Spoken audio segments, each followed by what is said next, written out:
Everyone, आज हम करने वाले हैं class 10th mathematics chapter 1 real numbers के 10 एमसीक्यू क्वेश्चंस। फर्स्ट है the decimal expansion of 23 upon में 2 to the power 5 into 5 to the power 2 will terminate after how many places of decimal। इसे हमें चेक करना है कि ये कितने डेसिमल प्लेसेस के बाद पूरी तरह से टर्मिनेट हो जाएगा। तो यहाँ पर 2 to the power 5 दी है, 5 की पावर 2 है। क्या 23 2 से डिविजिबल है? नहीं। क्या 23 5 से डिविजिबल है? नहीं। तो यहाँ पर हम इजीली आंसर निकाल सकते हैं जिसकी पावर हाईएस्ट होगी। 2 की पावर 5 मतलब आंसर हो गया after 5 decimal places it will terminate. Question number 2 है the total number of factors of prime number is. Prime number के फैक्टर्स हमें फाइंड करने हैं। तो प्राइम नंबर्स कौन से होते हैं? जो खुद से ही डिविजिबल होते हैं। जैसे कि 2 अगर हम देखते हैं तो 2 के फैक्टर्स क्या हो जाएंगे? 1 into 2। ऐसे ही 3 के फैक्टर्स 1 into 3।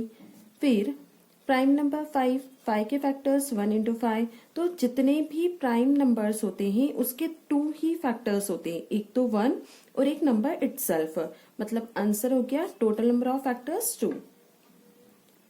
क्वेश्चन नंबर 3 है the LCM of x and 18 is 36 and HCF of x and 18 is 2। What is the number of x?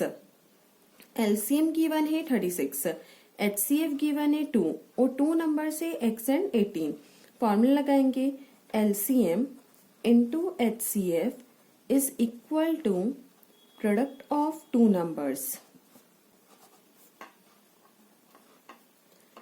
LCM है 36 इंटू HCF है 2 इक्वल प्रोडक्ट ऑफ 2 नंबर है x और 18, x into 18।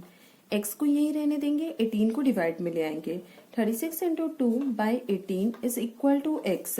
18 2 जा 36, 2 2 जा 4, तो x की value आ गई 4।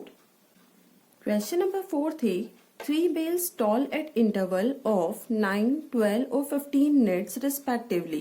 If they start tolling together, after what time they next toll together? यहाँ पर बोल रहे हैं 3 bells से जो टॉल करती है intervals of 9 minute, 12 minute और 15 minute। If they start tolling together, अगर वो एक साथ स्टार्ट होती है tolling together, after what time they next toll together? Next time क्या होगा जब तीनों एक साथ रिंग करेगी। तो यहाँ पे हम एलसीएम फाइंड करेंगे 9, 12, 15 का। 2 6 जा 12, 2 3 जा 6, 3 3 जा 9, 3 1 जा 3, 3 5 जा 15, 3 1 जा 3, नेक्स्ट 5 1 जा 5। इन सारी वैल्यूज को मल्टीप्लाई कर देंगे 2 इंटू 2 इंटू 3 इंटू 3 इंटू 5। 2 2 जा 4, 4 3 जा 12, 12 3 जा 36, 36 5 जा 180 minutes. Answer D. Question number 5 है if HCF of A, B is equal to 12 and A into B is equal to 1800, then LCM of AB will be। Again formula LCM into HCF equal product of 2 numbers। LCM into HCF equal product of 2 number. LCM हमें find करना है, HCF given है 12 और product of 2 number से 1800। LCM is equal to 1800 divided by 12। 12 1 जा 12, 6 बचा, 12 5 जा 60, 0 का 0, मतलब LCM आया 150।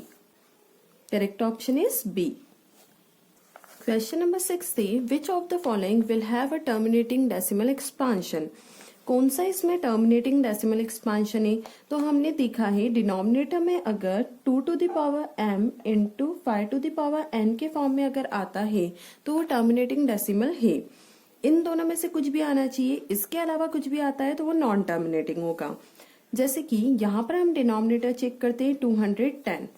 210 के फैक्टर्स दिखेंगे तो 2 1 जा 2, 0 2 5 जा 10, 3 3 जा 9, 3 5 जा 15, 5 7 जा 35, 7 1 जा 7। मतलब ये तो नॉन टर्मिनेटिंग है, इसमें 3 भी आ रहा है 7 भी आ रहा है, तो फर्स्ट ऑप्शन तो कैंसिल हो गया। सेकेंड 30 है, 30 के फैक्टर्स चेक करते हैं। 15 टाइम, 3 5 टाइम, 5 1 टाइम, 3 आ गया, मतलब ये भी ऑप्शन नहीं होगा। देन 441 अलग ही दिख रहा है, 21 का स्क्वायर है तो ये नहीं हो सकता। अब 8 होता है 2 का क्यूब, इसका मतलब ये जो है वो टर्मिनेटिंग डेसिमल एक्सपांशन है। क्वेश्चन नंबर 7 है, in the given factor tree what is the composite number x। x की वैल्यू हमें फाइंड करनी है। ये फैक्टर ट्री है, यहाँ पे पहले हम y से चेक करते हैं। y के फैक्टर्स क्या है, 5 और 13, मतलब y is equal to 5 into 13 कर सकते हैं, तो 13 5 जा 65, y की वैल्यू आ गई 65। ऐसे ही सेम हम अप्लाई करेंगे x के लिए। x के फैक्टर्स गिवन है 3 और 195, 3 इंटू 195 इज इक्वल टू 585, तो option B is correct. Question number 8 थे, the decimal expansion of the rational number 14,587 divided by 1250 will terminate after. यहाँ हमें चेक करना है कितनी डेसिमल प्लेसेस के बाद ये पूरी तरह से टर्मिनेट हो जाएगा। तो 14587 डिवाइडेड बाय 1250 है, डिनोमिनेटर की जो वैल्यू है उसे हमें बनाना है 2 to the power m into 5 to the power n में। अगर इन दोनों में से है तो हम चेक कर सकते हैं कितनी डेसिमल प्लेसेस के बाद वो पूरी तरह से टर्मिनेट हो जाएगी। तो 1250 के फैक्टर निकालेंगे। 2 6 जा 12, 2 2 जा 4, 2 5 जा 10, 5 1 जा 5, 5 2 जा 10, 5 5 जा 25, 5 25 टाइम, 5 5 टाइम, 5 1 टाइम, मतलब 2 इंटू 2 की पावर तो 1 है और 5 की पावर 4। जो हाईएस्ट पावर होगी उसे देखेंगे, तो हाईएस्ट पावर 4 है, मतलब 4 डेसिमल प्लेसेस के बाद ये पूरी तरह से टर्मिनेट हो जाएगा। तो correct option is D. 9th है, if 3 is the list prime factor of number A का लिस्ट प्राइम फैक्टर है 3 प्राइम फैक्टर है, तो इसके फैक्टर्स क्या होते हैं 1 इंटू 3 और ये इटसेल्फ खुद ही से डिविजिबल है। वैसे ही 7 is the list prime factor of b is equal to 7। यहाँ पर हम इससे चेक करते हैं तो इसके भी फैक्टर 1 इंटू 7 ही होंगे, मतलब 7 खुद ही से डिविजिबल है। आगे हम देखते हैं, मतलब ये कंडीशंस ट्रू है कि a is equal to 3, b equal to 7 और अदर फैक्टर्स इसके नहीं है।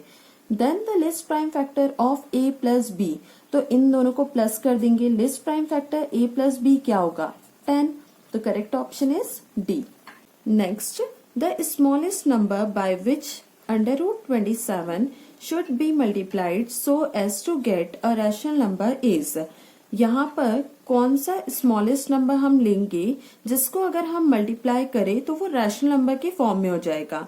रैशनल नंबर मतलब कि अंडर रूट में नहीं आना चाहिए। अगर अंडर रूट 27 है, इसे हम अंडर रूट 27 से मल्टीप्लाई करते हैं तो अंडर रूट 27 का होल स्क्वायर हो जाएगा। स्क्वायर से रूट कैंसिल, मतलब ये बच रहा है 27, ये वाला 27 है और हमें स्मॉलेस्ट नंबर देखना है। नेक्स्ट को मल्टीप्लाई करते हैं, under root 27 into 3 into under root 3। यहाँ पर under root 27 into under root 3, under root 81, 3 under root 81 और 81 स्क्वायर रूट होता है 9 का, 3 9 जा 27। नेक्स्ट देखते हैं under root 27 into under root 3, ये हो जाएगा अंडर रूट 81 और ये स्क्वायर रूट होता है 9 का। अब हम करेंगे अंडर रूट 27 इंटू 3, तो ये हो रहा है 3 अंडर रूट 27, तो ये तो है ही नहीं, ये ऑप्शन कैंसिल हो गया। अब इन तीन में से हमें चेक करना है सबसे स्मॉलेस्ट नंबर कौन सा है 9, तो अंडर रूट 3 हमने जब मल्टीप्लाई करा था तो ये आया 9, तो आंसर होगा सी under root 3। I hope you like my video. If you like my video, do like, share and subscribe.